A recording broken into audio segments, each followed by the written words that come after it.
এই সূরা আসরের ভিতরে আল্লাহ রাব্বুল আলামিন ইহকালীন কল্যাণ আর পরকালীন যত মুক্তির উপায় আছে সবকিছুই এই সূরার ভিতরে আল্লাহ রাব্বুল আলামিন রেখে দিয়েছেন। বলেন সুবহানাল্লাহ।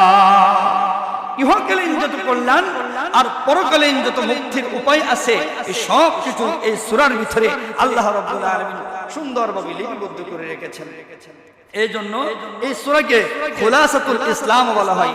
ইসলামের এই সূরা ইমাম শাফি রাহমাতুল্লাহি আলাইহিকে জিজ্ঞাসা করা হয়েছিল যে সূরায় ইমাম শাফি রাহমাতুল্লাহি আলাইহি বলেন যে পবিত্র কোরআনুল কারীমের ভিতরে 114 খানা সূরার ভিতরে বাকি 113 খানা সূরাও যদি নাজিল না হতো আর এই সূরা আসর যদি নাজিল হতো আর এটাকে কর্ম বানিয়ে এটাকে মডেল বানিয়ে যদি বান্দা যদি তার জীবনকে পরিচালনা করত তাহলে এই সূরা আসরই তাকে জান্নাতে নিয়ে যাওয়ার জন্য যথেষ্ট।